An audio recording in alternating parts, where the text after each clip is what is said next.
probably found this video because you're thinking about purchasing one of these BlendJet travel blenders. If you're anything like me, you've been getting inundated with sponsored ads on social media for this amazing product that looks so great.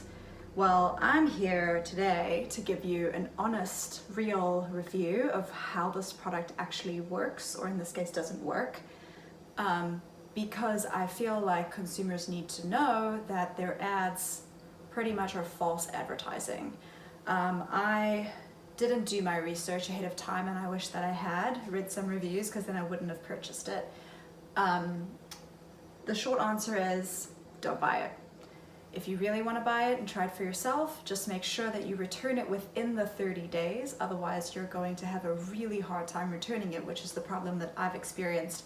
I've exchanged hundreds of emails with their customer service people over the last 90 days trying to get a refund, and they insisted that there must be something wrong with the specific one that I purchased. So they sent me a second one free of charge and told me just try the second one because I think you'll find that it works great. As I expected, the second one is just as terrible as the first one. So what I'm going to do right now is I'm going to do a demonstration and show you what I mean.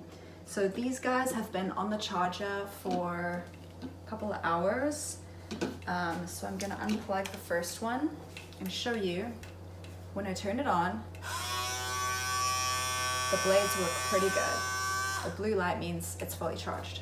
Okay, so what we're going to do is we're going to unscrew the top, and we're going to take some almond milk, and we're going to fill up this jug to somewhere between 4 and 8 ounces, which is about a cup of almond milk. Not a big deal, pretty standard for any smoothie. We're going to pour that into our blender, and as you can see, it's almost full. There's not a whole lot of room for anything else. So maybe what I should do is actually pour some out and maybe just do it like halfway. Okay, so that's almond milk. We're gonna keep this smoothie pretty simple because, like I said, there's not a whole lot of room in here for anything else. So I'm gonna put some protein powder in. I like to use Shakeology. It's just a simple protein powder. I've got 1 scoop, pretty standard size. I'm gonna empty that into the blender. And then I'm going to take a frozen banana that's been sitting out for a little while, so it's not like totally frozen. All right, so here is half of a frozen banana, not even a whole one, half of one. And what we're gonna do is we're gonna break it into little pieces. As you can see, it breaks pretty easily with my bare hands. We're gonna put that in, and oh, looks like it's full. So what we're gonna do is we're gonna put the cap on. All right, give it a little shake, and then turn it on, and watch this. Oh wait, you're done? Nothing. All right. Give it a little shake, mix things up a little bit, try again. Nothing. It chokes on a banana. All right. So what I'm gonna do is I'm gonna set this one aside because this is the first one that I received, and we're gonna try this brand new one. It even still has like the packaging on it. So it's fully charged. There's your little blue light. So we'll take the top off. Take out all of the packaging materials. There you go. So as you can see, the blade works pretty good, very impressive. So let's take our little jug and we'll give it like 5 or 6 ounces of almond milk. I'm gonna pour that into our BlendJet. It's about half full. We'll take a scoop of our protein powder and put that into BlendJet. And we'll take the other half of that frozen banana and we'll break it into little pieces. stick it in the BlendJet. It's almost full, so let's put the cap on. Okay, it's on nice and tight, and then let's hit the on button. That one did better, but as you can see, it's like choking. Like the red light's flashing right now. Like it's not coping. So maybe I'll just loosen things up a little bit. Try again. Oh, it's doing a little better.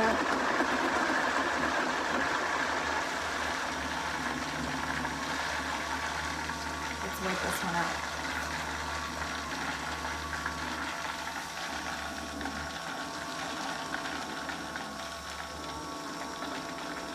So one of the other issues that I had about this product, independent of the fact that the motor is not very powerful, is something I'm going to show you in a minute, is once you actually get the product to blend inside, it's impossible to drink out of.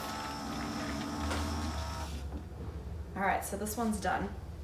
As you can see, it didn't really blend it very well. I still have like bits of protein powder stuck to the side, and it looks like a bit of frozen banana there. So when you open the top to drink,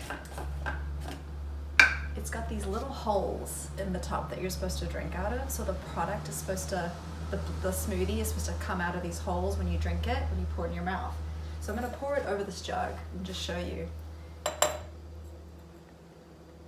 I have it like turned all the way upside down, and it's like dribbling out.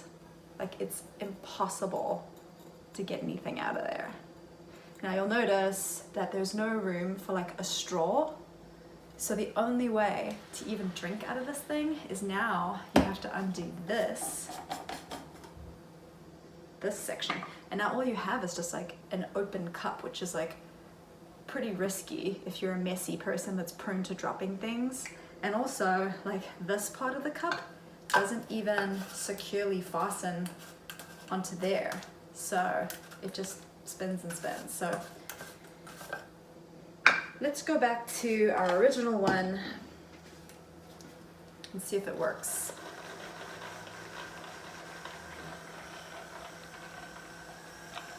It's spinning, but it's really struggling, like you can hear. So anyway,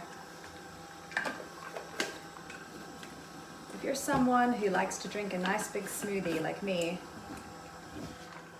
not a whole lot of stuff actually fits in these BlendJets, and you know, half a banana, half a cup to a cup of almond milk, and a scoop of protein powder. Like, forget about putting any ice in there or any other fruit. Like, you're pretty much limited to that. Now I'm going to show you what happens when you add a bit of ice to your smoothies, which is something that they show you in the ad, sponsored ad on Instagram, is how it's supposedly really great at whisking up some ice to make frozen beverages. What we're going to do is put like a couple of ice blocks, maybe like 4, on top of the ingredients that we already have. It's really full. Okay, so we're going to turn this one on. It doesn't even turn on. It's the red light is flashing. I don't know what that means. I'm assuming it means there's a problem. Okay, so we're going to set that one aside for a second, and we're going to try the second one that they sent me. This one, I've got enough room for maybe like 3, 4 ice blocks, not a lot. Okay, that's securely fastened. We're going to turn it on. It's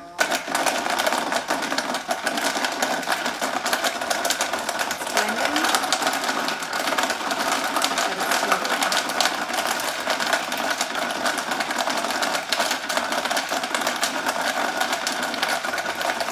I'm going to leave this one running to show you how, yeah, see, it just stops when it either runs out of power because it's not enough power to blend, or it's the friction is too much and the motor stops. Now the red light's flashing. Okay, so once again, as much as I was able to blend just some simple smoothie ingredients, now I'm stuck with the problem that I can't get anything out. I'm pouring. Oh, this is really hot too. Feels like it's about to burn out. I'm pouring and I'm pouring and I'm pouring and I'm pouring. Like, this is not a good design. You know, why not just put a hole in there that's big enough for a straw to sip it out of? But these little holes, like, nothing's coming out of there. This is just the most poorly designed, forgive my language, piece of crap. And to be honest, if I had done my research and read the reviews, there's tons of people out there saying the exact same thing. Like, the motor cannot handle the most basic ingredients. It chokes on a banana, like even a non-frozen banana. I get that it's supposed to be a travel blender and it's not supposed to be like your Vitamix, but even if it was, you're not going to be able to pour a frozen, textured smoothie beverage out of these tiny little holes. So anyway, there it is. Like I said, my review, don't buy this piece of crap. If you really want to, make sure you return it within the 30 days, otherwise you're not going to get your money back. That's the problem that I'm having right now. Here you go.